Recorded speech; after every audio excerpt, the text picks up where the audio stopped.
वर्षात रस्ते खड्डेमुक्त करू.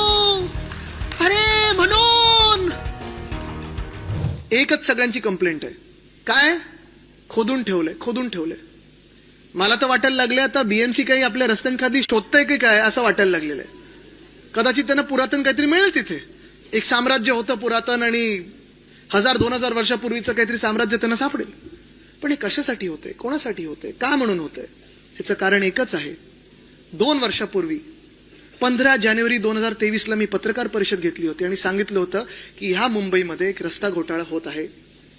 प्रधानमंत्री महोदयांना मी सांगितलं होतं, विनंती केली होती की प्रधानमंत्री महोदय आपण देशाचे प्रधानमंत्री आहात, आपली बदनामी आम्हालाही चालणार नाही, आपल्या हातून चुकीच्या कामाचं भूमिपूजन व्हायला नको, आपण ह्या रस्त्याचं भूमिपूजन करू नका. तेव्हा 6080 कोटीचं टेंडर निघालं होतं. मी पत्रकार परिषद घेतली. एकनाथ शिंदे यांचे 5 मित्र मोठे कॉन्ट्रॅक्टर यांना 5 पॅकेट दिली होती. 5 भाग मुंबईचे पाडले त्यांनी, 5 पॅकेट दिली होती. प्रत्येकाला 3-3 लोकांनी टेंडर भरलं होतं. एकाला टेंडर मिळतं, दोघांनी अबव्ह मध्ये भरायचं.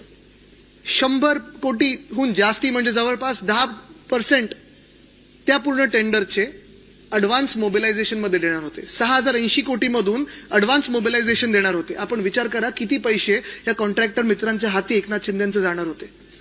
पत्रकार परिषद मी घेतल्यानंतर मी त्यांना चॅलेंज केलं, मी मुख्यमंत्र्यांना चॅलेंज केलं. मी म्हटलं चला तुमचे सगळं खातं येऊन घेऊन बसा माझ्यासमोर, मी एकटा इथे बोलायला तुमच्यासोबत तयार आहे, मीडियासमोर बोलूया आणि मी तुम्हाला प्रूव्ह करून दाखवतो की हा घोटाळा कसा आहे.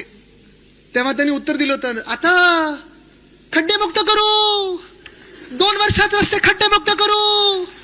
अरे म्हणून किती वर्ष उलटून गेलीत?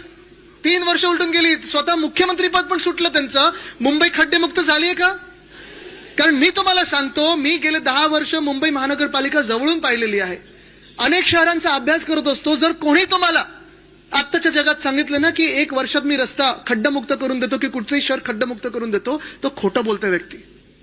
पण जे सीपीडी सेंट्रल पर्चेस डिपार्टमेंट ज्या इथे नगरसेवक म्हणून ज्यांनी काम केलंय, तुम्हाला सांगतोय मी, तुम्हाला हे माहितीच असेल, ज्या सीपीडी सेंट्रल पर्चेस डिपार्टमेंट ज्यांनी खरोखर औषधं घ्यायला पाहिजेत, विकत घ्यायला पाहिजे, ज्यांचं कामच मुळात हे आहे की आपले सगळे दवाखाने असतील, आपले सगळे आरोग्य केंद्र असतील, आपले सगळे हॉस्पिटल्स असतील, इथे औषधाचा पाठपुरावा करून तिथे सगळा पुरावा करणं गरजेचं आहे, ते न करता, पुरवठा करणं गरजेचं आहे, ते न करता ह्या सेंट्रल पर्चेस डिपार्टमेंटला कशात लावलंय? तर स्ट्रीट फर्निचरच्या घोटाळ्यात लावलंय.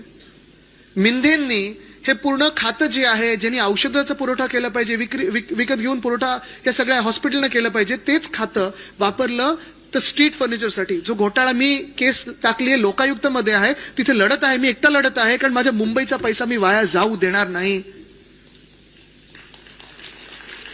पण स्ट्रीट फर्निचरचा घोटाळा, असा भयानक घोटाळा, 10,000 कुंड्या विकत घेतात झाडांच्या, पण झाडं कुठची लावणार त्याच्यात त्यांना माहितीच नाहीये. 30,000 बेंच घेणार आहेत, लावणार कुठे कोणालाच माहिती नाहीये. तसाच सॅनिटरी पॅड वेंडिंग मशीनचा घोटाळा, की वेंडिंग मशीन घेणार पण सॅनिटरी पॅड त्याच्यात कुठचे लागणार हे आम्हाला माहितीच नाहीये. एवढं निर्लज्जपणे हा सगळा कारभार चाललेला आहे.